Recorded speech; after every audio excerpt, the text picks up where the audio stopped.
Je salue chacun d'entre vous.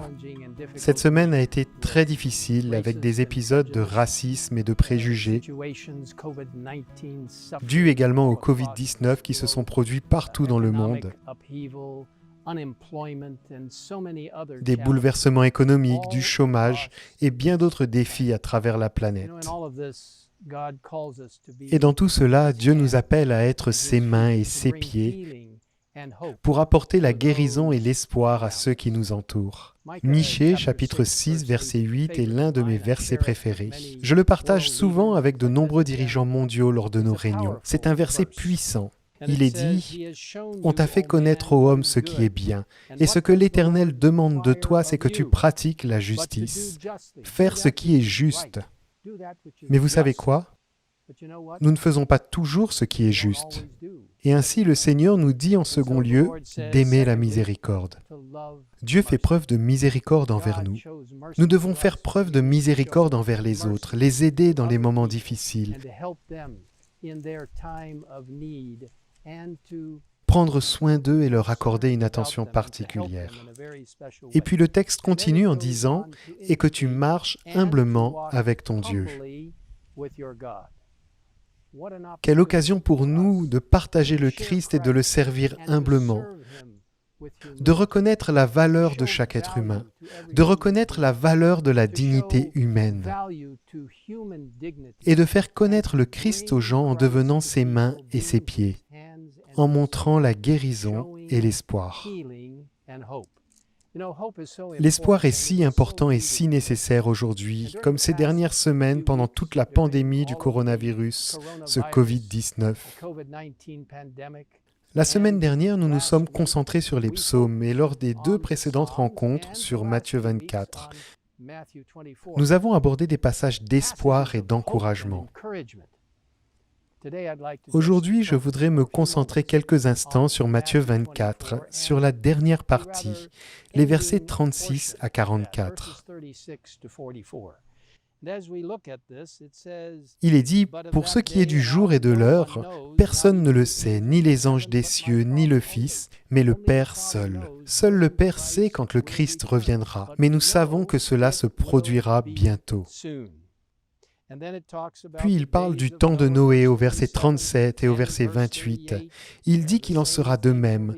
Les gens vivaient, mangeaient, buvaient et se mariaient, sans savoir quand l'événement annoncé allait se produire, jusqu'à ce que le déluge vînt et les emportât tous.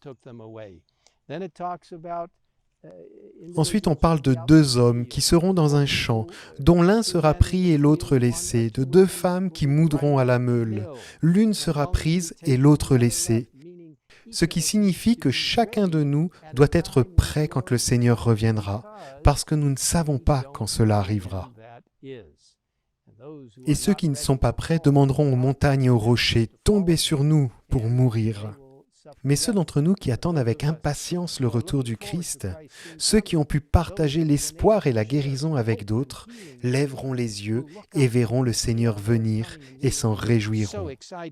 Le verset 42 dit « Veillez donc, puisque vous ne savez pas quel jour le Seigneur viendra. » Et le verset 44 « C'est pourquoi vous aussi, tenez-vous prêts, car le Fils de l'homme viendra à l'heure où vous n'y penserez pas. » Quelle chance pour vous et pour moi d'être les mains et les pieds du Christ, apportant la guérison et l'espoir en Christ, non seulement pour l'avenir, mais pour le présent.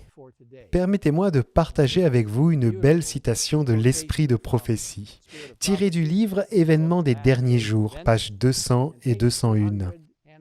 Un livre merveilleux. Si vous ne l'avez pas, vous pouvez aller en ligne et chercher un endroit pour le commander.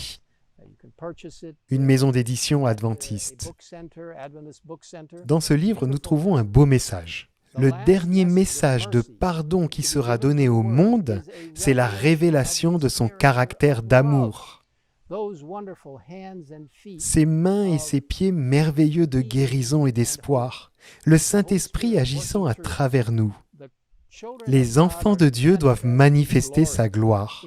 Par leur vie et leur caractère, ils doivent révéler ce que la grâce de Dieu a fait pour eux.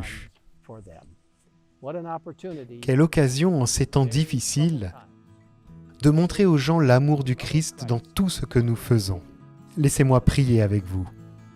Notre Père qui es aux cieux, nous te remercions pour ce merveilleux encouragement et pour l'espoir que nous avons en Jésus qui reviendra bientôt, et pour la vie que nous pouvons vivre en abondance ici sur cette terre, alors que nous partageons avec d'autres d'une manière sensible et attentive le message, devenant les mains et les pieds de la guérison et de l'espoir. Que l'amour du Christ coule à travers chacun de nous, afin que les gens soient attirés vers le Seigneur et connaissent le message des 3 anges et que Jésus revienne bientôt, alors que nous le servons chaque jour, aidant les autres à suivre les traces du Christ.